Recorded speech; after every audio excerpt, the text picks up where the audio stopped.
Don't get blinded by the light from fame. We're all ordinary people at the end of the day. We make decisions, some good, some bad, but we all pushing for things we never had. Ordinary people with extraordinary ways. Yeah. Everyday people trying to make a way. It's just us. Ordinary people with extraordinary ways. Yeah. Trying to make a difference step by step each day. It's just us. Hi, I'm Charlene Bowden. Welcome to It's Just Us. Today I'll be speaking with Dr. Jacqueline Igari. She'll be discussing pediatric allergic asthma. And later in the show, we'll be discussing the transition of care for pediatrics from pediatrics to adult care for children that are living with neurological conditions. Joining me now is Dr. Igari. Hi, Dr. Igari. Welcome to It's Just Us. Hi, Charlene. So, Doctor, let's start by defining allergic asthma and how it differs from other asthmas and allergies. Right. So let's first talk about what is asthma. It affects 24 million people in the United States, and it's really the swelling or irritation of your lungs. And what happens is, if you picture a tube, and that tube starts to get swollen from the inside, and it gets more and more swollen and closes in, and then you try to breathe through that tube, and you try to get the air forced through that swelling, you can understand why you'd get those asthma symptoms of whistling or wheezing or coughing. Now, what allergic asthma is, the reason for that swelling is because of an allergic trigger from something that you're commonly around: dust, dog, cat. So, Doctor, how common is allergic asthma in children, and what age range are we talking about? So in kids, and we're talking about really anybody under the age of 18, it's very common. Over 6 million of them have asthma, and in that group, 80% of them have allergic asthma. So it's quite common. It is the most common reason that kids will miss school is because of their asthma. And when kids miss school, parents miss work. So I like to explain to the kids that their allergy is what happens up in their nose with all the sneezing. That same process in the lungs, that's asthma with all of the wheezing. So sneezing, wheezing, same allergic process, just in two different places. Wow. And you mentioned the parents and the caregivers. Yes. So what information can you share to help the caregivers to eliminate some of the triggers for the children? So the first thing would be to figure out what the trigger is, and once we figure that out, then we get to the business of avoiding it. And the common triggers can be dust, cat, or dog. For the dust, we tell them to do things like there's special covers that you can put on the bed, the dust mite covers, break out the HEPA vacuum cleaner. And then for the pets, really, it's stay away from the pets. Kick the dog out of the bedroom. Wash your hands after you pet the cat. You know, Doctor, I, as a parent, understand the importance of having a team for our babies in case of an emergency or a reaction.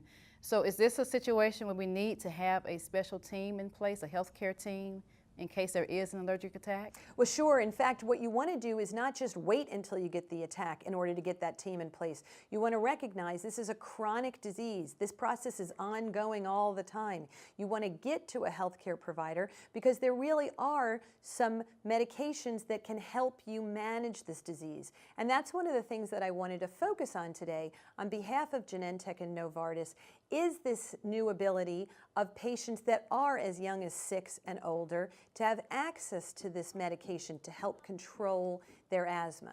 The name of that medication is Xolair, which is spelled Xolair, and that medication is specifically made to target the allergic trigger and the reason why they're having their asthma.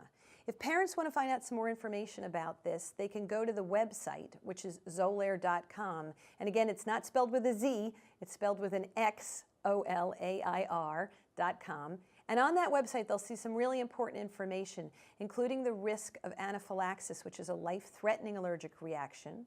They'll also see information about how to better manage the asthma and then how to know whether the asthma is in control or not. There's a questionnaire there that you can check off and see what you score.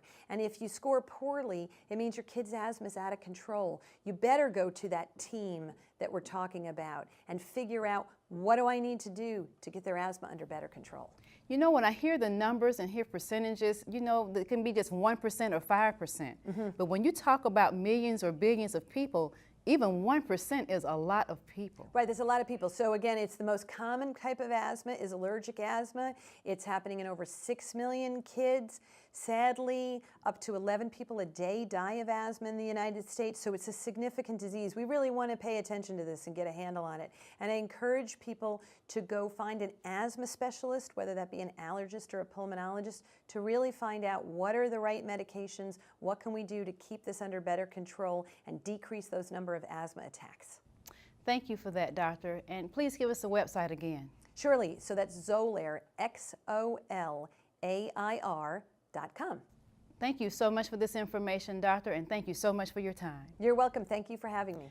And joining me now are Dr. Brown and Loretta. We're going to discuss the importance of the transition from pediatrics to adult care for children with neurological issues. Dr. Brown, Loretta, thank you so much for joining me on the show. And I want to start with you, Dr. Brown. Can you tell us why this transition is important for the young people? Well, first of all, Charlene, all of us hope that our children will grow up to be fully independent. This is a process that doesn't happen overnight, and it doesn't happen without our help from the medical professionals, from the parents, and from the community around them. So we put together a team of international experts representing both pediatric and adult and parents and caregivers and former pediatric patients and nurses to try to answer this question of how we can do the best job possible.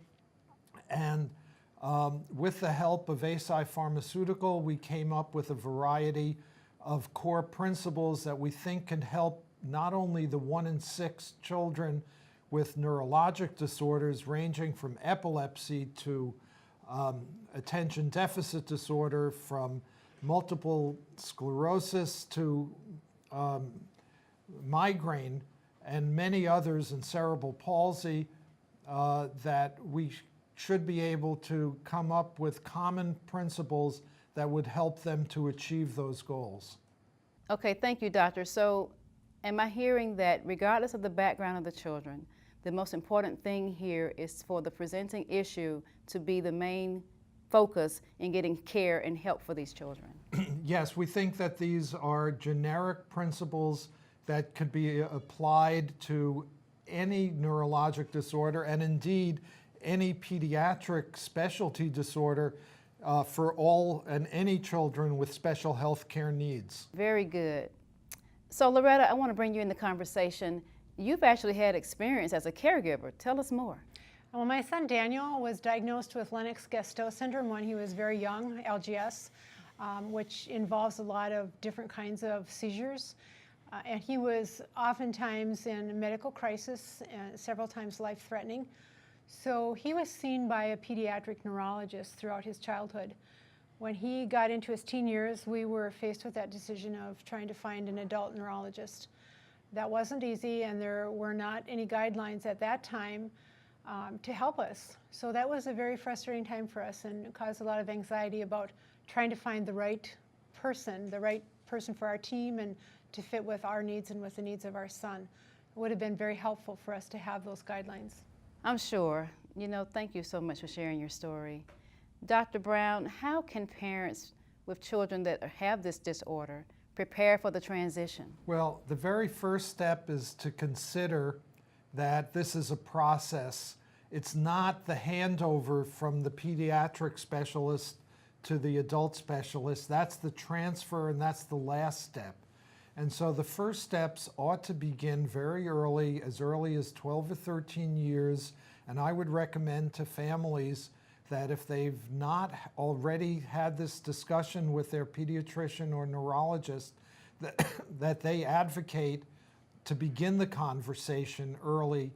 And every year it needs to be ratcheted up. And every year we want a child to go from knowing the name of their disorder to their medications, how they should be taking them, the risks of not taking the medicine, how the medicines interact, what the importance of good sleep is, how they should avoid alcohol and drugs and what that can do. this is a process that takes time. It's not, you turn 16 and you grab the keys to the family car and drive away. You prepare, and this is what we're trying to do. And in those unfortunate situations where a young person is incapable, either because of physical or intellectual handicaps, that they can't fully participate, we still want them to be able to help as much as they can, and we need to get those legal protections in place so that they get them done before it's too late when they finish their special education at 21. Okay, great. I was just about to ask you for the age range. So Loretta, do you have any additional tips for parents to help with this transition? Right. I think starting early, like Dr. Brown said, and then getting more information. There's a couple of websites that are very good. The first one is advancingepilepsycare.com, and the second one is childneurologyfoundation.org. Thank you both so much for being on the show and for sharing this information with our audience. You know, we can never start too early in transitioning our children, especially with these issues in their health care. And I want to thank all of our guests on today's show. For more information about It's Just Us, please visit our website at itsjustustalkshow.com. There are links there for our social media as well as email address. We'd love to hear from you.